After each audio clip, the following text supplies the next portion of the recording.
Dalam meditasi mendalam, kesadaranmu tetap terjaga, bahkan lebih tajam dari biasanya. Setiap invasi mental dari luar akan terlihat mencolok seperti tinta yang jatuh di atas kertas putih. Mata Zhang Yi perlahan berbinar. Meditasi menggantikan tidur? Benar.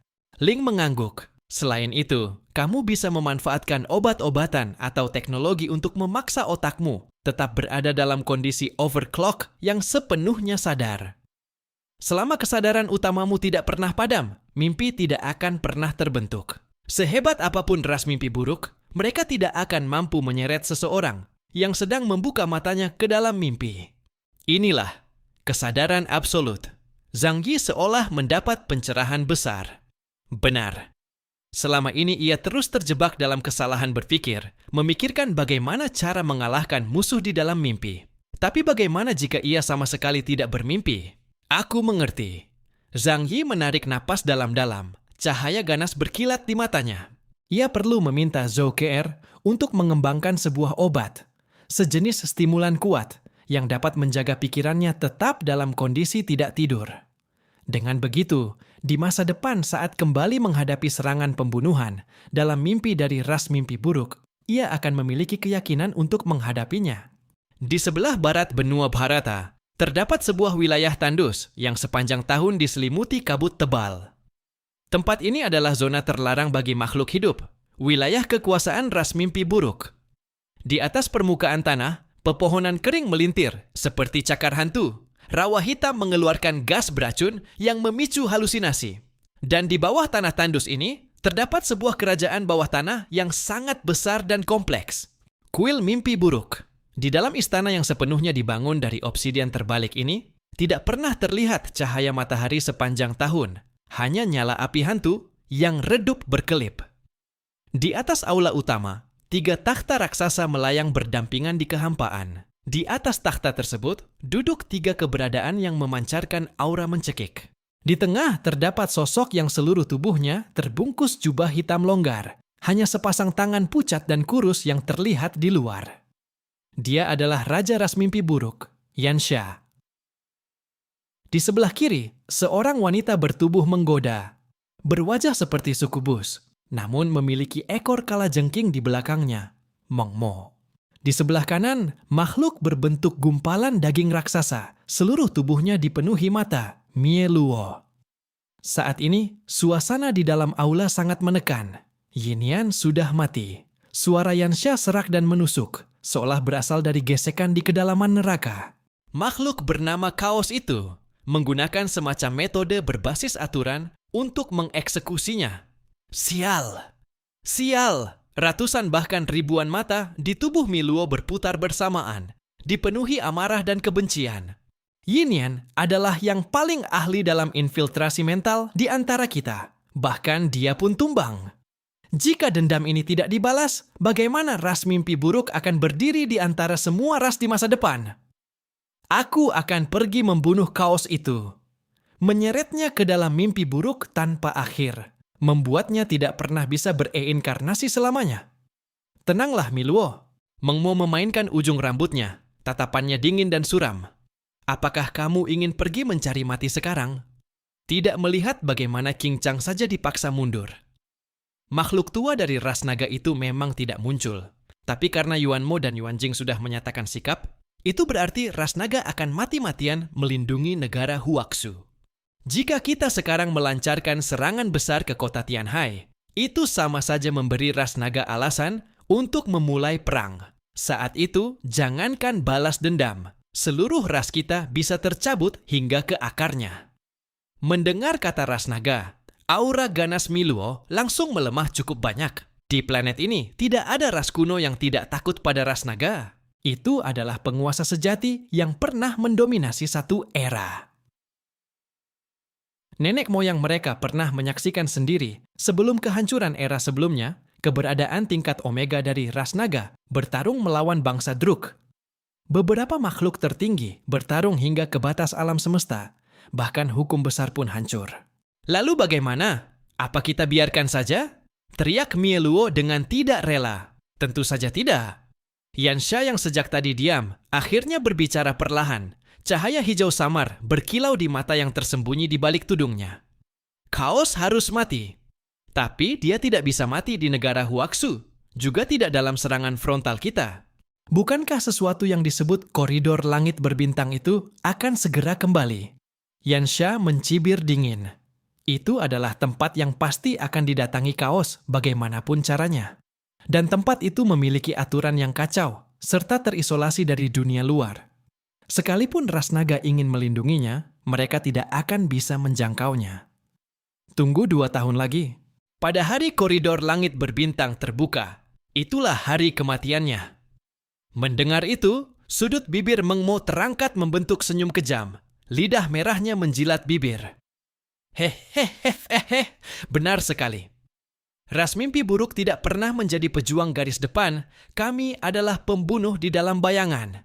Di lingkungan yang penuh dengan ketidakpastian dan bahaya seperti itu, membunuh seorang ksatria hitam biasa. Selama persiapannya cukup, tidaklah sulit. Aku akan menyiapkan sebuah pemakaman megah untuknya. Sebuah mimpi indah yang membuatnya tak akan pernah terbangun. Ketiga makhluk tertinggi itu saling berpandangan, mencapai kesepakatan. Di dalam kegelapan, taring beracun penuh niat jahat telah diasah secara diam-diam, hanya menunggu mangsa bernama Chaos melangkah ke dalam jebakan terakhir. Waktu adalah ukuran paling kejam, sekaligus paling adil di alam semesta ini. 2 tahun waktu bagi zaman geologi yang panjang atau evolusi bintang hanyalah sekejap mata. Namun bagi peradaban bumi yang sedang berada dalam masa perubahan drastis, 2 tahun ini cukup untuk mengubah lautan menjadi daratan.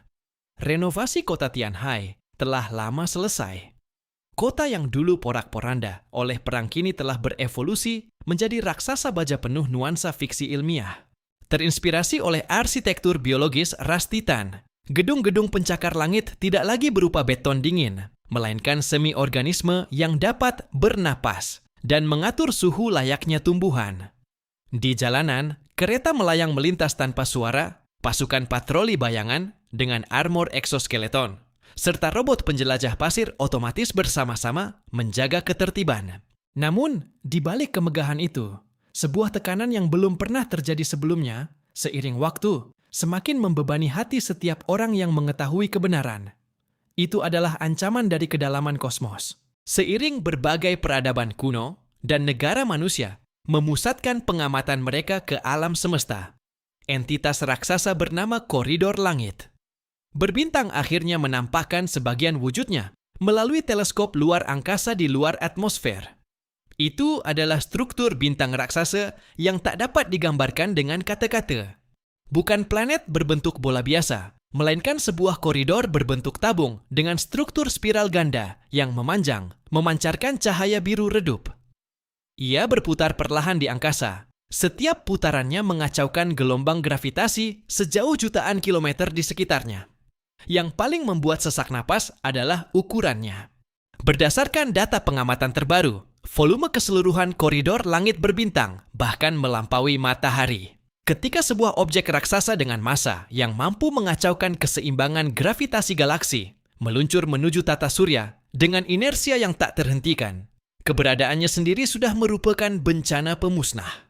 Benda ini bukan sekadar melintas di dekat tata surya, melainkan sengaja diarahkan ke orbit tata surya. Dengan kemungkinan besar akan langsung terjadi tabrakan. Pada saat itu, apa yang akan terjadi benar-benar sulit dibayangkan. Di dalam observatorium kota Tianhai, Profesor Da Vinci pernah memberikan penilaian yang begitu menegangkan saat menatap titik cahaya biru di layar yang terus membesar. Yang Xingxin juga berbicara dengan nada tenang. Seolah-olah ia membawa semacam kebencian ekstrim, ingin menghancurkan sepenuhnya lapangan percobaan tata surya yang diciptakan dengan begitu teliti oleh Sang Pencipta. Adapun alasan di balik semua itu, Zhang Yi dan Yang Xingxin sudah sangat memahaminya.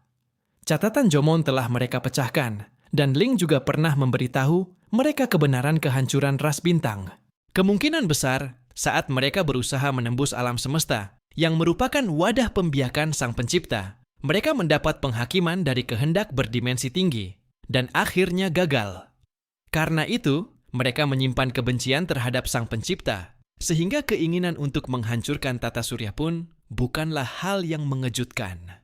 Dan di hadapan bencana kosmik dengan tingkat seperti ini, baik ras naga yang angkuh, ras Tyrannosaurus yang sombong, maupun negara Huaxu yang baru bangkit, semuanya terpaksa mencapai kesepakatan diam-diam bahwa seluruh ras harus melepaskan segala permusuhan dan bekerja sama dalam perubahan besar ini untuk mencari jalan keluar. Jika tidak menyelesaikan pasang surut gravitasi dan risiko tumbukan yang dibawa oleh koridor bintang, jangankan memperebutkan harta, seluruh planet bumi akan terlempar keluar dari zona layak huni dan berubah menjadi planet mati. Kota Tianhai, basis data inti bawah tanah di perkebunan Yunque. Di sini adalah tempat dengan tingkat keamanan informasi tertinggi di seluruh negara Huaxu. Di dinding sekelilingnya mengalir rune emas yang merupakan penghalang informasi yang dibangun oleh Yang Xingxin dengan menggabungkan kode ras Yihen dan algoritma enkripsi modern. Zhang Yi duduk di kursi besar. Di depannya melayang puluhan ribu fragmen teks holografik. Teks-teks itu terdistorsi dan kuno, seperti akar tanaman yang saling terjerat. Itulah catatan Jomon yang digali dari reruntuhan Takamagahara di negara Zepan. Di sampingnya, mata Yang Xingxin memancarkan cahaya biru, aliran data yang samar. Otaknya berada dalam kondisi overclock, terus menerjemahkan tulisan kuno yang sulit dipahami itu menjadi bahasa Mandarin yang dapat dimengerti. Progress Analysis 98%. Penyusunan selesai. Yang Xingxin menghela napas panjang, mengusap pelipisnya yang sedikit berdenyut, lalu mendorong sebuah dokumen yang telah dirapikan ke depan Zhang Yi. Kakak, kebenarannya mungkin lebih gila dari yang kita bayangkan. Zhang Yi membuka dokumen itu, matanya menyapu cepat. Seiring ia membaca lebih dalam, wajahnya yang biasanya tetap tenang, bahkan saat menghadapi para kuat dari ras Tyrannosaurus, perlahan menunjukkan ekspresi terkejut. Project Transcendent, Tato, Zhang Yi mengucapkan istilah inti itu dengan suara rendah. Menurut catatan Jomon, ras bintang, peradaban gemilang yang lahir pada era kosmik sebelumnya, telah menemukan kebenaran alam semesta ini sejak awal.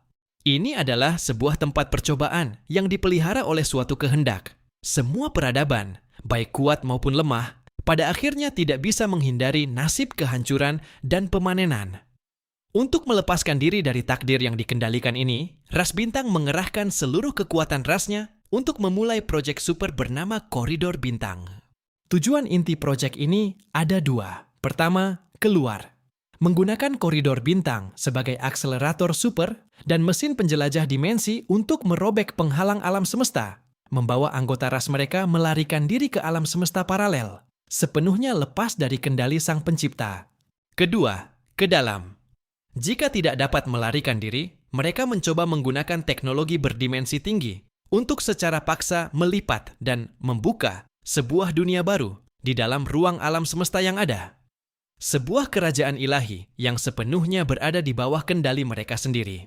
Inilah sebabnya mengapa Zhang Yi setelah memasuki koridor bintang dengan mengenakan armor Dewa Iblis, melihat begitu banyak ruang berbentuk bola seperti gelembung sabun. Benar-benar ras yang patut dihormati sekaligus disayangkan. Zhang Yi tak bisa menahan diri untuk menghela napas kagum. Mereka bukan hanya ingin kabur dari penjara, bahkan ingin membangun rumah sendiri di dalam penjara itu.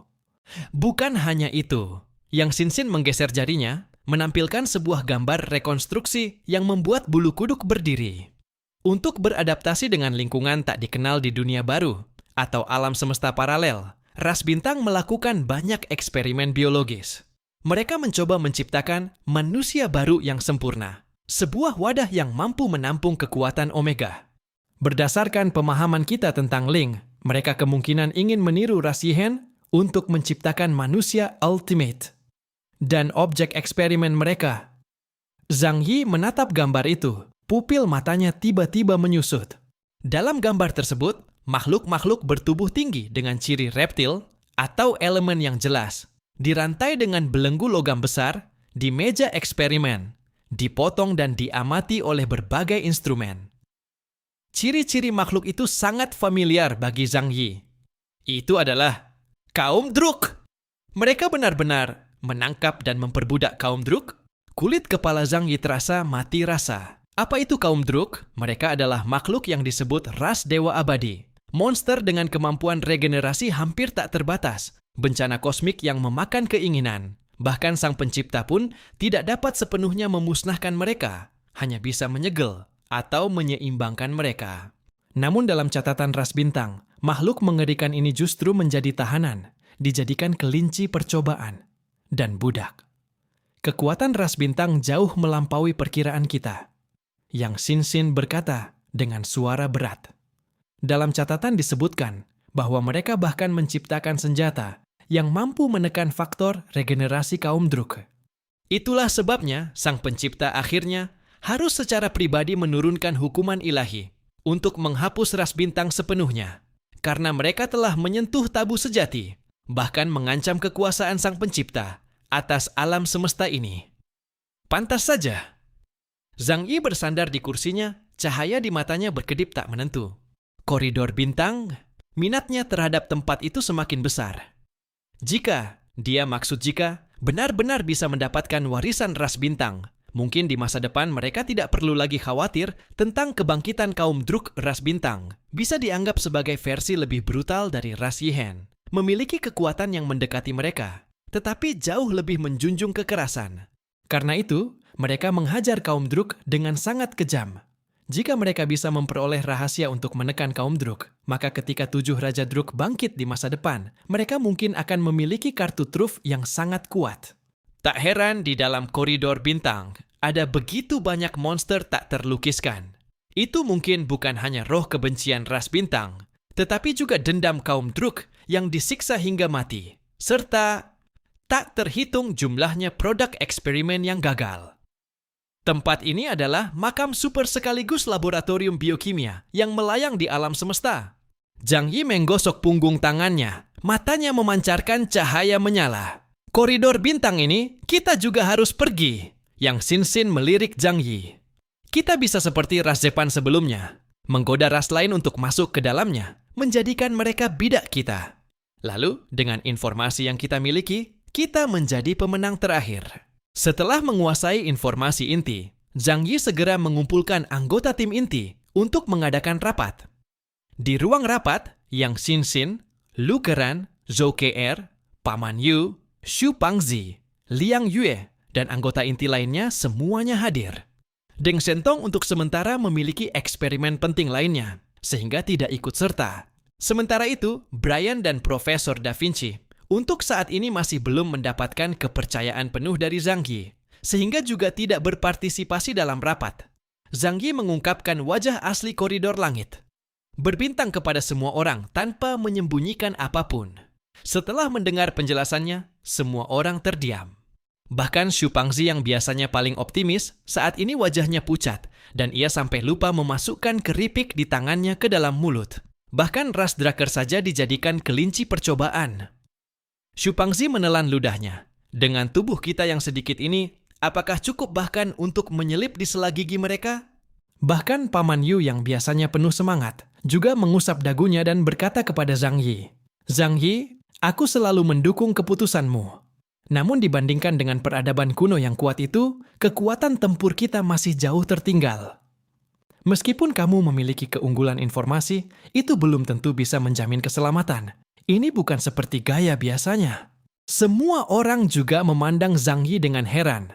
Zhang Yi bukanlah orang yang akan memilih mengambil risiko secara aktif. Tentu saja. Zhang Yi tersenyum tipis. Kita tidak akan menerobos secara paksa. Itu hanya akan dilakukan oleh orang bodoh. Zhang Yi mengetuk meja, menarik kembali perhatian semua orang. Dalam hal kekuatan nyata, kita memang tidak terlalu kuat di antara berbagai ras. Tapi kita memiliki 2 keunggulan terbesar, informasi dan dukungan dari ras naga. Ia menampilkan rekaman saat dirinya mengendalikan armor Dewa Iblis dan memasuki pinggiran koridor langit berbintang sebelumnya. Di layar, hamparan putih luas yang sunyi tampak tanpa kehidupan.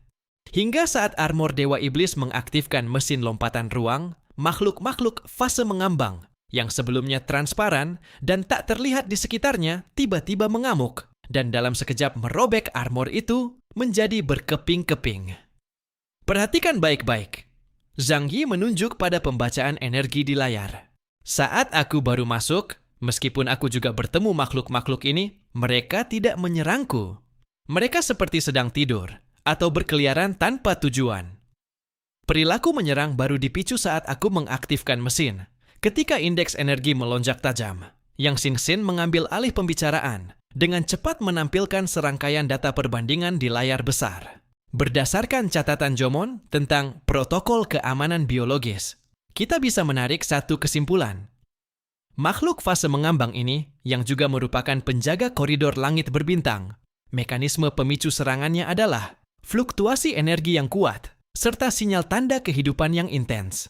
Sederhananya, selama kamu tidak sembarangan melepaskan kemampuan energi tinggi di sana, bahkan menurunkan detak jantung dan suhu tubuh hingga mendekati kondisi mayat, maka kamu akan aman.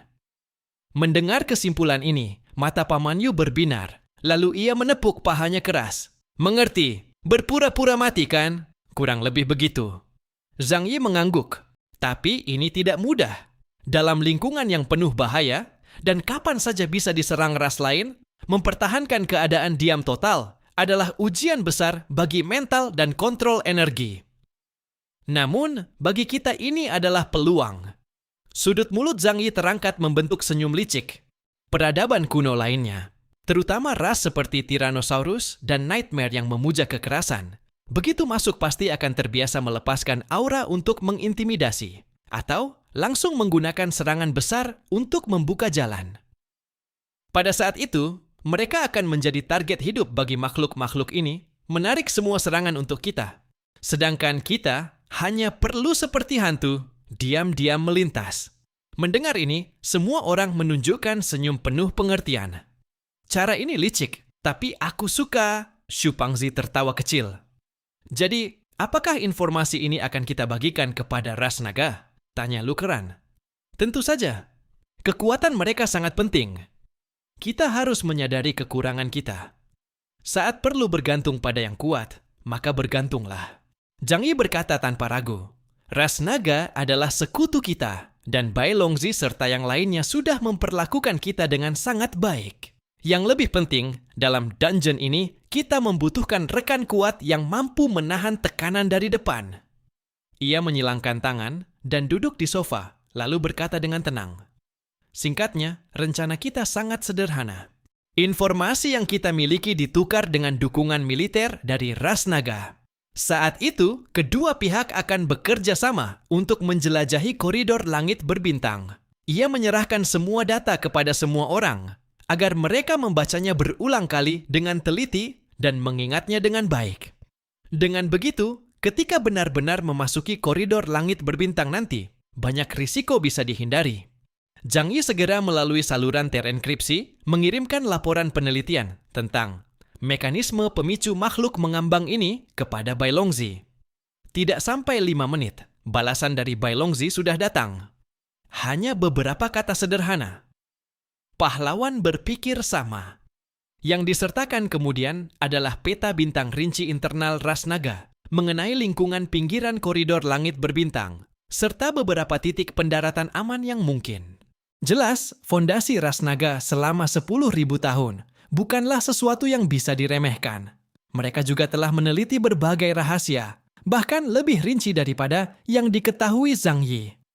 Pertukaran informasi seperti ini membuat hubungan aliansi kedua belah pihak semakin kokoh.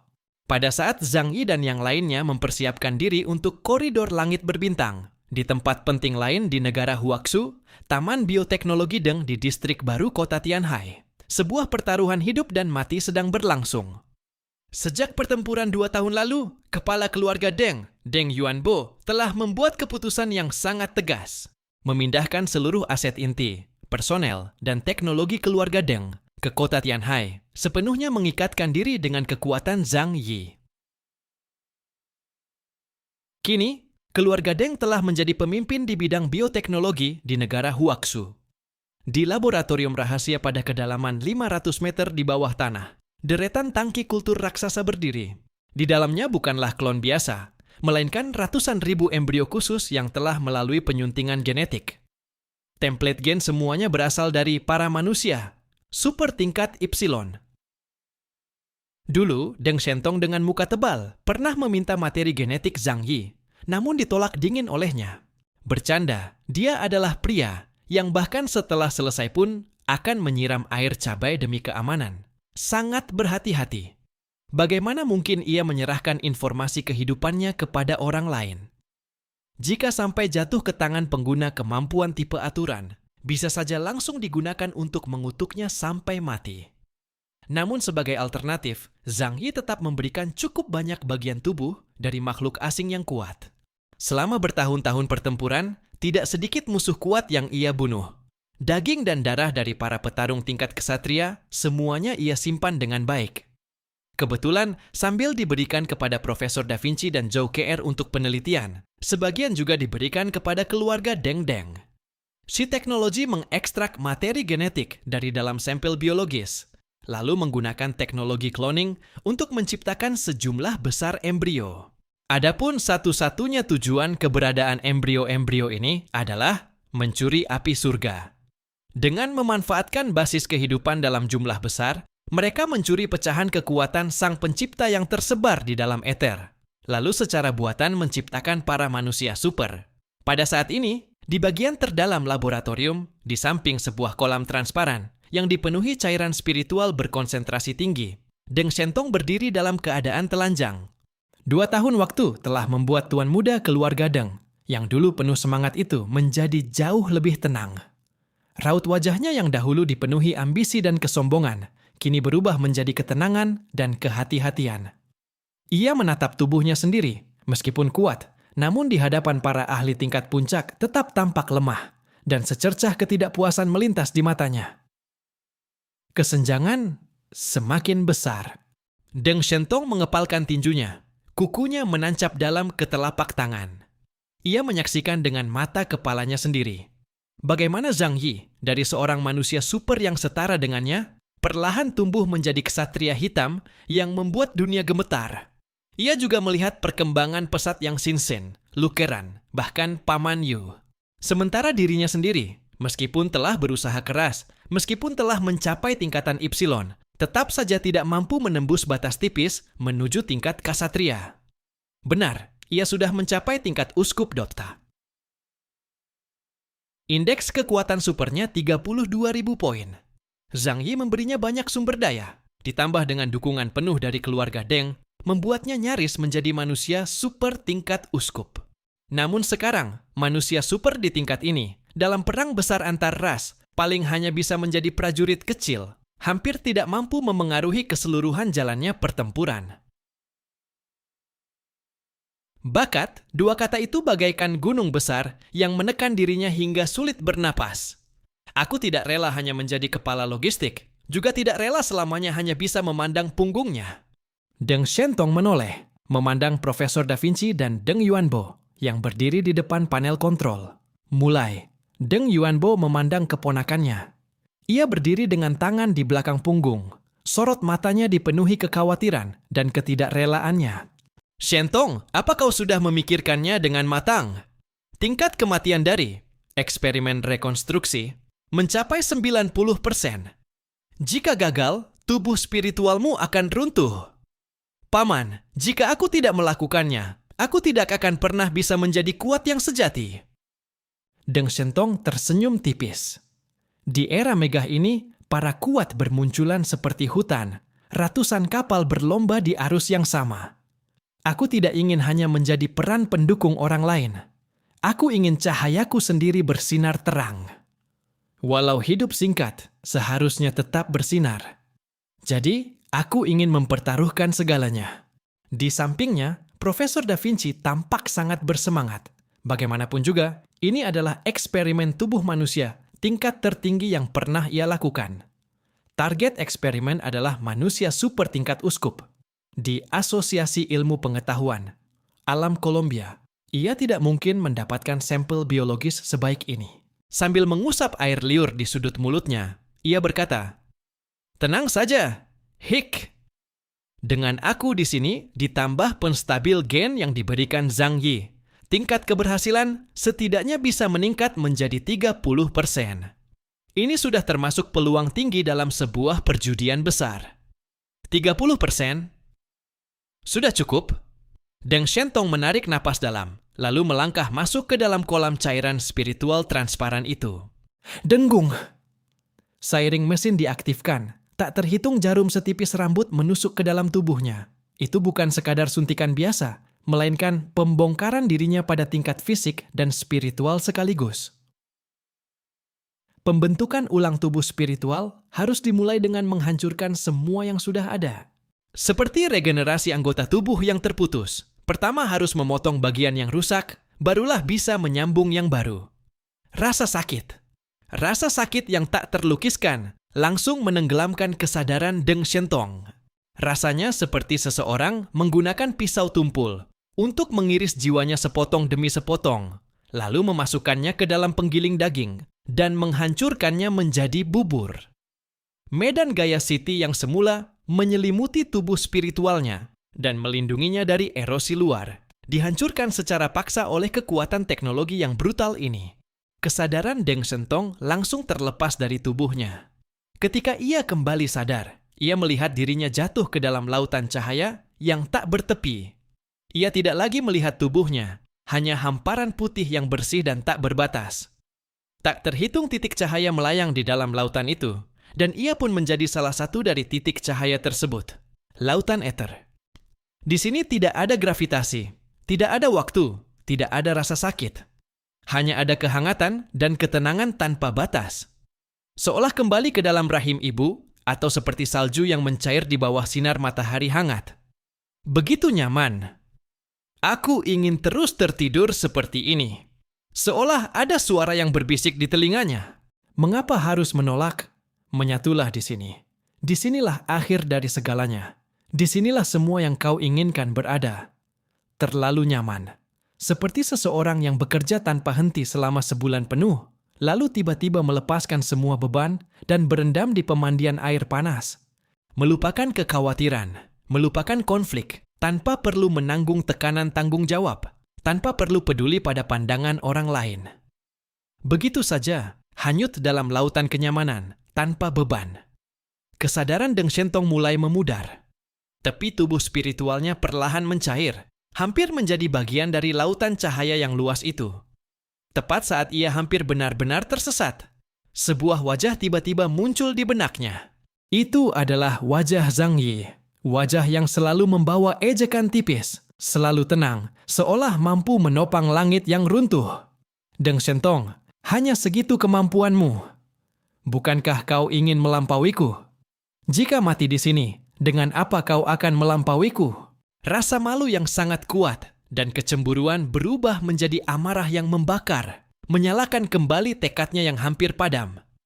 Tidak. Aku tidak mau mati. Aku tidak mau menyatu dengan ether sialan ini.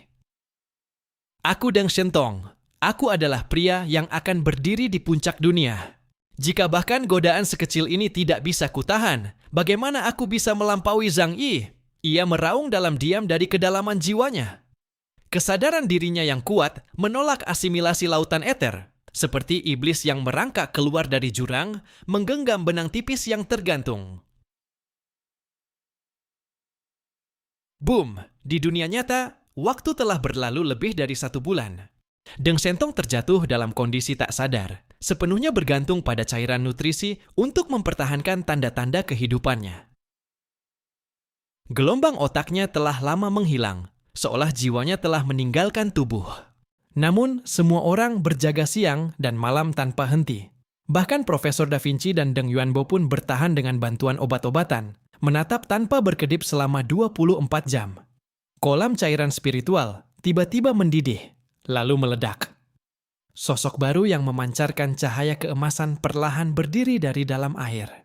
Kulitnya sebening giok, dan matanya bersinar dengan cahaya emas layaknya dewa. Deng Shentong tidak merasakan aliran waktu.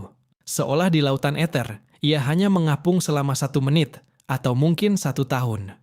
Namun saat ini, ia benar-benar telah berubah. Tubuh spiritualnya telah dibentuk ulang, melampaui belenggu yang pernah mengikatnya.